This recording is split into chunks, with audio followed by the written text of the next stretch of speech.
so you've got a GR Yaris, you're super happy with the car, you start driving it and okay, the problem comes out. Let's leave the elephant out of the room. When you're going at 90%, the car doesn't feel sharp enough, it doesn't feel fast enough. So my problem was to get the best mods for the money in order to achieve the best package of my car, in order to have fun on the streets and on the track and the weekends. So today we're gonna talk performance mods, up in just a moment.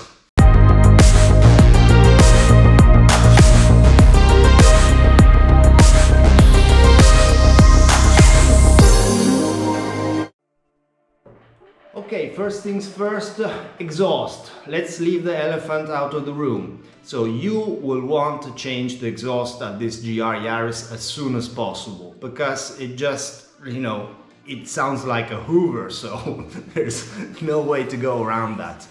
And you can refer to this other video about the exhausts and you will find all the content of the why and hows depending on what you want from your car. So just don't pick it based on who you know or on a given brand, but is my advice, one step further into the understanding of what you are buying, because I know so many guys out there that have to go through 2 or 3 or 4 exhaust systems in order to achieve what they want. So maybe this can help a bit. And yeah, remember that while changing the exhaust you will need an OBD dongle like Carista or something like that, that will enable you to turn off the noise reduction and the exhaust fake sound inside the car, because they are terrible, so you don't want that. Very well, so next up, suspension. I like to drive my cars, and a bit like the Evo was, but even in a bigger manner. With the GR Yaris you will soon find that after the wow effect of the first few weeks, in fact, the car is, let's say, a bit loose when you start going at more than 70% in pushing the car through speed, through the bends and all that. So why is that? We have basically, let's say, in order of priority, 2 main things you want to fix here. The first one is the bushings.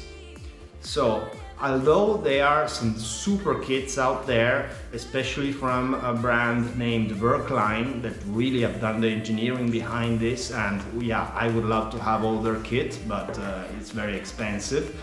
If you want to get the best bang for your buck, you just want to buy 2 couples of bushings. So, front arm, lower rear bushing. I got it from Powerflex and I got the black version that has no play in it.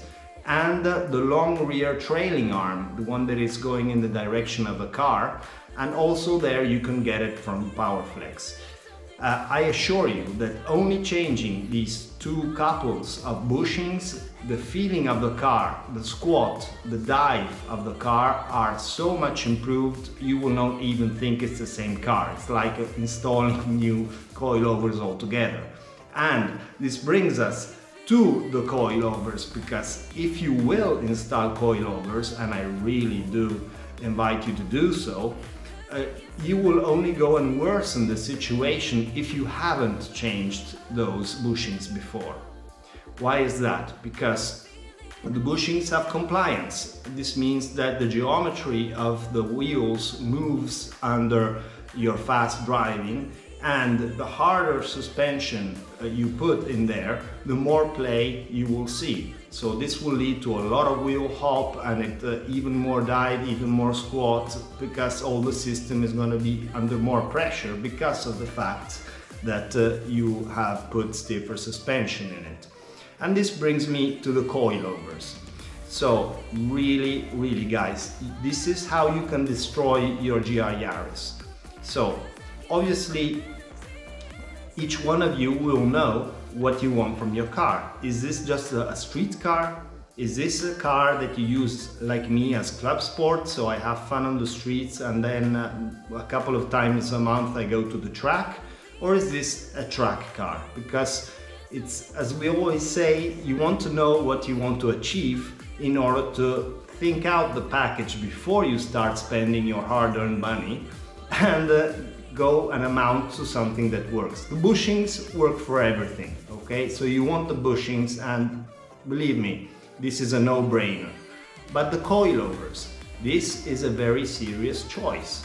So if you want coilovers that will work very well on the road and seldomly on the track, and they will like do 9 or 9.5 tenths on the track 2 of a track coilover system, go to something that has got very good hydraulics, and go to something that has got soft springs, because otherwise the car will not flow, the chassis will not flow, and you will be ruining.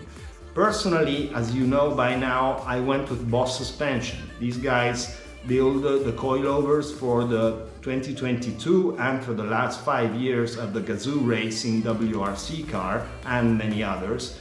They have 5 world titles, and I will never look back from that. I mean, the suspension, the car is much firmer, but in the same time it's more comfortable, especially when the bad potholes and road camber and the worst situations come out. The car just stays level. This is like rally magic there.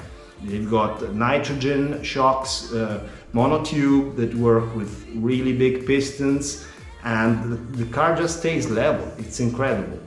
After that, you could consider Nitron. Nitron is though much more track focused for your track car, or again you can consider Bilstein. I know a lot of you out there are looking at Öhlins and like you're praising Öhlins like the best kit there is, and Öhlins is one of the best brands in the world. I love them, but be wary of this marketing bullshit. So the road and track kit from Öhlins is a road and track kit. This means that they do not have anything of the competition valving in them. Actually, they have a dual flow valving system that I had both on my Golf R and on my Evo, and I can tell you the car floats. In the first parts of putting the car from one side to the other, the car just floats, and you don't want float, you want zero float in your car. Plus, they do not have the capability of going very high with the low speed compressions while maintaining a good excursion in the high speeds, that means the bumps. This is why they tend to give you harder springs, because the hydraulics of that specific Öhlins kit is not up to the job. But hey, if you want to try, I've driven it also on the GR, so I know what I'm talking about, but then, you know, if you're a brand fan, that's up to you. This is just my 2%. Okay, third point, and this is in priority, okay, so only number 3 is power. Before you start thinking of anything, I have to tell you, this car goes, it really goes. So take away some weight, lose the rear seats, get yourself a lithium battery. I use the Touch 500 from Deadweight Industries, and that is great. It takes away something like 19 kilos for a couple of €100. That's super. And I've never had an issue with it, even resting the car for 8 days, 0 issues. But then again, the power needs to be sustainable. So what do you want? You want the car that has got a given power that will stay the same if the day is hot, if the day is cold, if you're stoning it on the track, if you're stoning it maybe in a rally road that is very twisty, and therefore you're not making speed, therefore the temperatures go up. And we already know that this car has got high water and oil temperatures from OEM, with OEM power. So first thing, my team and I, we have developed bonnet vents.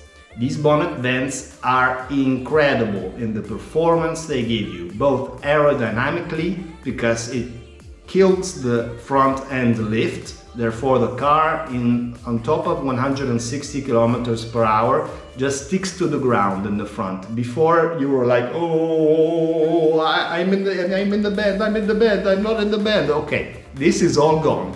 So now the car is sticking down. Plus, it makes a total difference in temperature. Because imagine the fact that the GR has got this massive grille in the front, so a lot of air is hitting the car, is going through the radiator package, the intercooler and all that. But the point is, this air has got nowhere to go. So what happens is it goes and meets inside the bodywork, the panel that goes towards the cockpit, and then it lifts the car, the front end of the car. Just part of the air managed to go under the car from the transmission tunnel. But all the rest will fill up the fenders, it will fill up the front end, and the car will go up. So what does this mean? It's a bit like a sand clock. So if you've got a lot of air coming in, but in the end you've got a huge restriction, basically you're filling, but you're not taking the air out, you're not extracting the hot air. So it doesn't have to be mine, I don't care, because I'm not even having them on the market yet, we're looking into that. But you do want bonnet vents, just in a WRC. We retro-engineered them from there, we tested various iterations, and they do magic. I mean, you're going on the street with like 2, 3, 1, 4 degrees of intake air temperature on top of ambient. That is nothing. That's super good, super good. So first thing is cooling. You want to cool the car even at OEM power levels. Then you want to advance from there, you want more power, okay, I see you, I understand you. So if you want more power, the first thing to do is get a proper catalyzer. So let's say that you've got an exhaust, we talked about that already, but you want to change the catalyzing unit that is attached to the turbo, because that is one 800 cell catalyzer. And you can replace that plug and play with something like HJS that even comes with the right papers for TUV in Europe. It is a 300 cell. So as very knowledgeable people have already tested, include the guy Rotary Racing, that I love your videos, great job guy. And what happens is installing this catalyzer will get you the same power and reduced temperatures as opposed to a tuning box. So you are gaining something like real life, at least 20 horsepower, real horsepower, and with the bonus of keeping the turbocharger temperatures down. So you do want the catalyzer first thing. Just don't go tune box or don't go the ECU map immediately, because you have to put the system in the position. And this brings me to the actual tuning of the engine. Now, from my point of view, with experience that has been done on the GS16E engine, at the moment, if you really want to go down the tuning route, what I would do is wait a moment more, save up if I need to, and then go and get the Kelford cams, the street version, the Kelford valve springs and retainers, install those together with the just mentioned mods, therefore the catalyzer and the exhausts, and obviously an airbox. We developed one of those too and it works perfectly. And then go and tune. If you do this package, basically what will happen is you will lose nothing in the low range of revs, but you will earn something like 30-35 horsepower from 5000 RPM upwards. So that means that a car properly tuned with this package that is not so expensive also will get you in the bracket from 380 to 400 horsepower depending on the fuel on stock turbo, stock frame turbo, but totally stock turbo. So this is the power you're looking to for a car like ours at 1200 kilos. I wouldn't want more, I mean, for everyday use. So it's best also here, as you see, to wait a moment and to do everything together as a system, because if you do this, it will be okay. Only if you go down this route, providing that you have the bonnet vents and all that, you will need an intercooler, because everybody is just slamming an intercooler in there. But the point is that if you're not extracting the hot air, yeah, it will help, but you're also introducing lag in your turbo system, because you're increasing the volume of the pressured air loop, and therefore every time that you put your foot down on the accelerator again, it's gonna be a bit slower to pick up and go, you know. So this is my 2% on the performance mods. Yeah, mirror riser interiors and seat lowering. Okay, I have tested a mirror riser. Personally, I do not like it, and why is that? The mirror is low because they did homologation, and because the actual roof of the car swipes down, as you know, for the aerodynamics. So by rising the mirror, the angle changes, and you really have to angle your mirror a lot downwards in order to get to see anything out the back of the car. Yeah, it's a bit more out of the way, and that helps, but it's a trade-off, you know, like everything. You know, guys, that I work all day in contributing to designing cars of all kinds, including standard cars and ergonomics, so it's always a compromise, whatever you touch. And the same thing is for the seat height. I love the GR YARIS seats. They look great, they work well with the helmet when you take the headrest out, and they're super light. And what do you want more from a seat on a stock car? So point is, yes, they are a bit tall, a bit high as a H position, but what can you do about it? Yeah, there are some solutions out there, but at the moment, I mean, I am not willing to pay the GR tax at the level this GR tax has arrived nowadays. I mean, I've seen companies asking for like from 500 euros to 1,000 euros to lower your seat of 2 or 3 centimeters. I mean, come on, guys. I know the job and the work that is behind there. It's just too much, in my opinion. Then everybody's free, but a bit like Chris Harris says, in the end, while evaluating a car, modified or not, I would always go and see how much performance and enjoyment I'm getting out of that car for the money I'm spending. So, once again, this I hope might have helped you in order to understand the planning of your mods of the car and the priority of your mods, and please make yourself a budget for the car. Ask yourself, what do I want? What is my problem? How can I solve it? And how much do I want to spend in order to get there?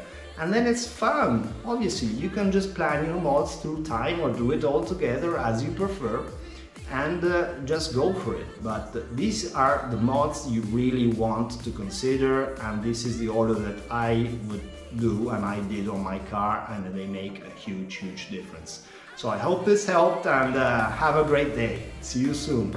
Don't forget to subscribe.